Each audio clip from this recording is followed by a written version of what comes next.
The Dairy Queen in Scott Depot is still closed after a driver crashed into it back in May. But as 13 News reporter Andy Bernhardt shows us, the work to reopen it is well underway. A local bar is offering a new drink, but it's not your typical beverage. It's called the Pink Drink. It's another way to keep customers safe. 13 News reporter Rachel Pellegrino talked to the bar's owner today. Rachel, how does this work? He just worked the basketball tournament last week. In fact, he's been a huge part of Charleston high school and college basketball games for more than 20 years. Welcome back, everyone. Well, on this Monday, summer is officially over for students and teachers all across the region. We were in Kanawha County this morning as students went back to class. Welcome back. Continuing coverage of yesterday's deadly helicopter crash here in Logan County that killed 6 people. Now, that helicopter, that Huey helicopter based here at the Logan County Airport, I can tell you that investigators from the NTSB are at the crash site right now. It's on Highway 17, the Blair Mountain Highway in Logan County. But this building is so much more than a war memorial. Over the years, it's become an important cornerstone to the African-American community in Kimball and McDowell County. Good evening. I'm Rob Macko at Haddad Riverfront Park for tonight's edition of Live on the Levee. 13 News, a proud sponsor tonight. Spencer, it's the Rolling Stones tribute show. It's going to be a great time. There's going to be a house band and lots of musicians, both local and regional. They're going to be doing their own versions of Rolling Stones classics. We're going to have the hits, the B-sides, the deep cuts, all that good stuff. If you get the paperwork in, maybe we can get you some nice Fridays for football. You place the order, you can't always deliver on it. I will say some of the best memories, though, can be in the rain. So, that's right, yeah. you know, but as long as you're prepared. If it happens, I'll just say supply chain problem. There you go.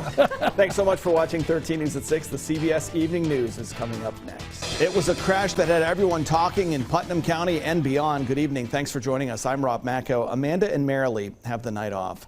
The Dairy Queen in Scott Depot is still closed after a driver crashed into it back in May. But as 13 News reporter Andy Bernhardt shows us, the work to reopen it is well underway.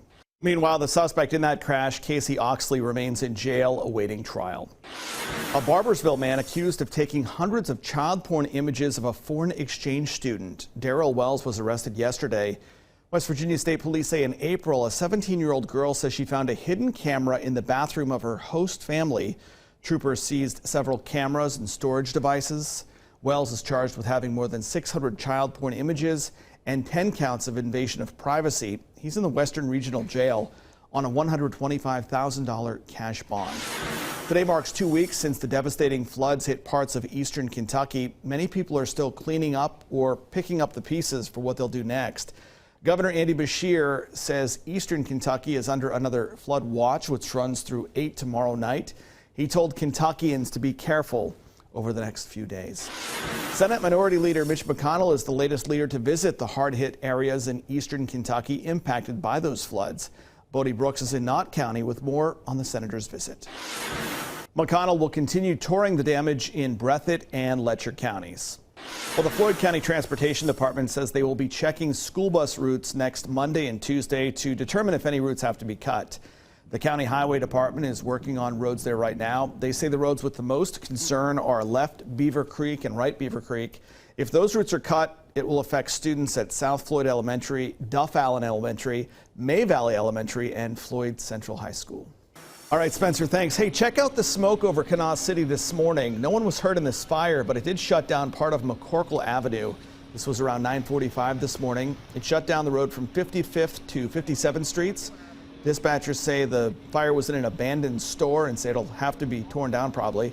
Investigators are now looking for what caused it. And we want to show you some pretty incredible video right now from the driver's side of a KRT bus. You can see this van will strike the side of the bus.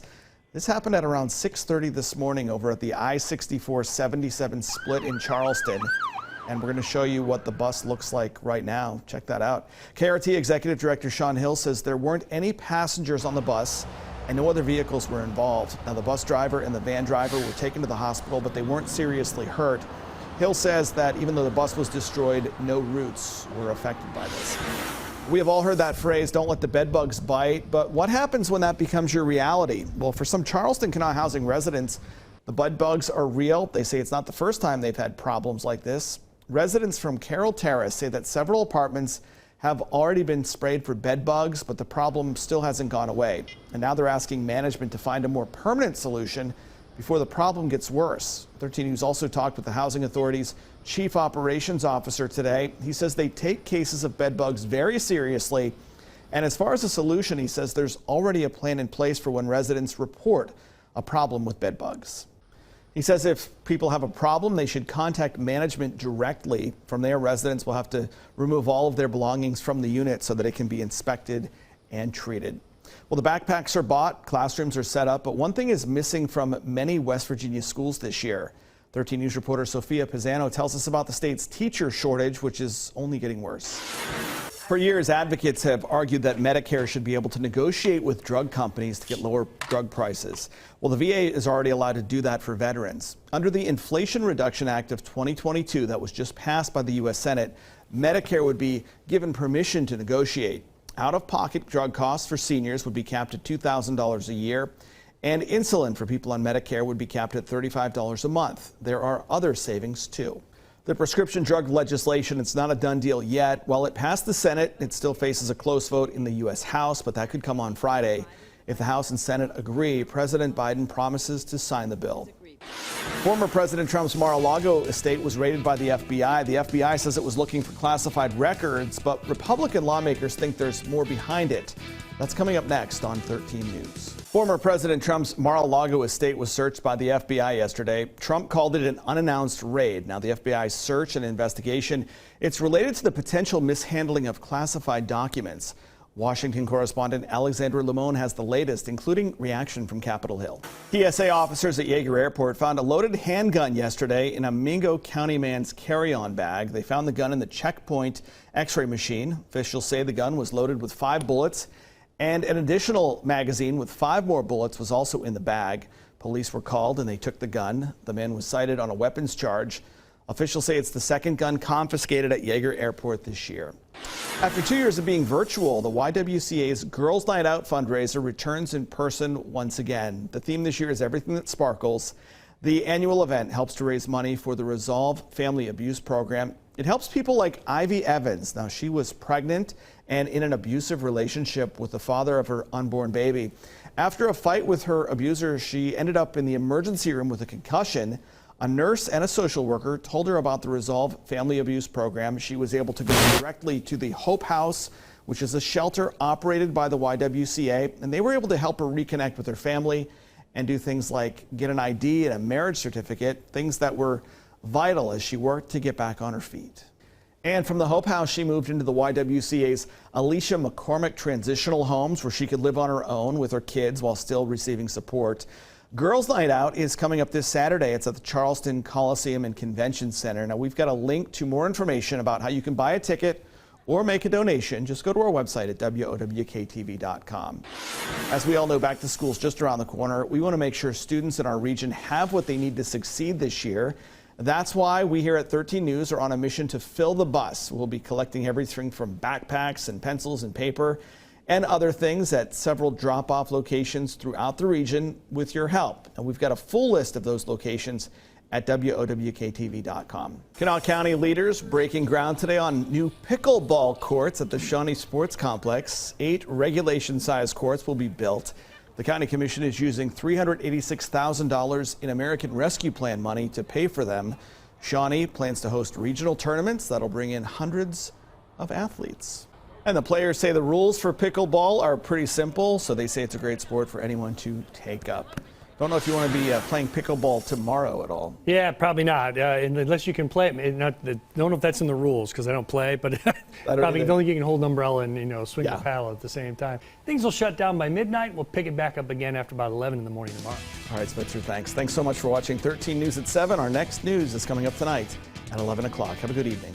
Good afternoon, everyone. I'm Rob Macko. We are in Huntington here. This is going to be Gregory Cooper's new house. He is a veteran, a well-deserving veteran. This is Nexstar's Founders Day of Caring. We are working with Habitat for Humanity. We've gotten a lot done so far. This is going to be the living room of his new house over here. This is the laundry room and bathroom.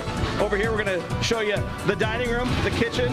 There's my buddy Charlie there, 82 years young. There's my friend Amanda Barron back there. And then back there is the bedroom and walk-in closet. closet. We've been putting up all of this drywall today. We even put up some siding on the outside of the home, and we're just having a great time serving our communities. Again, it's the Nexstar Founders Day of Caring. We were also over at the Restore in Huntington. So a lot of Nexstar employees across the country are volunteering for their community today. Welcome back. In the early to mid 20th century, the city of Charleston had a vibrant black neighborhood. It was called the Block. Well, today most of the buildings are gone, but there's an effort underway to raise awareness of the Block's role in Charleston's history.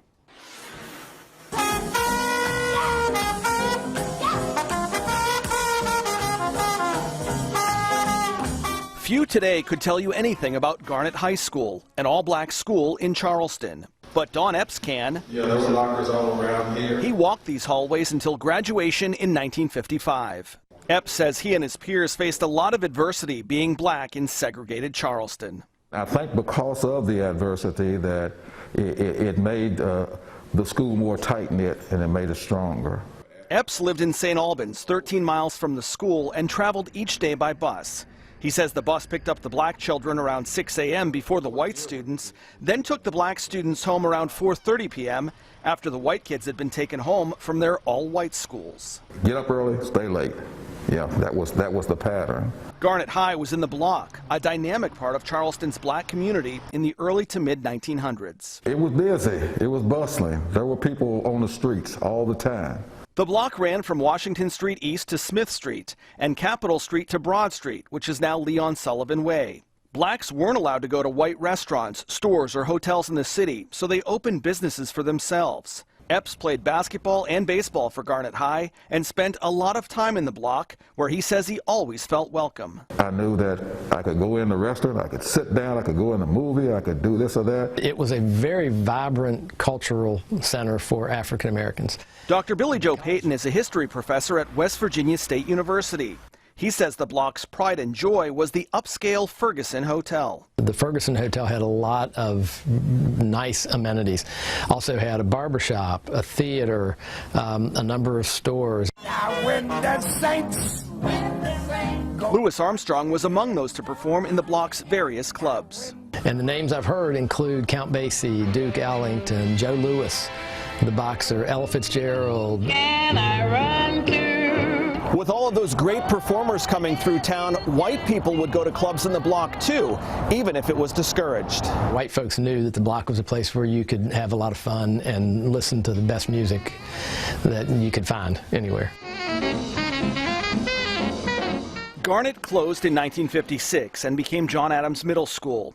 2 decades later, the original name was restored but modified. The Garnet Career Center offers programs for adult students in automotive technology, practical nursing, phlebotomy technician, and medical assisting. Principal Sue Sweat feels a great responsibility to protect the school's rich history. We really take great pride in keeping everything clean and trying as much as we can to preserve the way that the building looked originally. The Block's history ended when schools became integrated. The interstate was built through town and neighborhoods were redeveloped.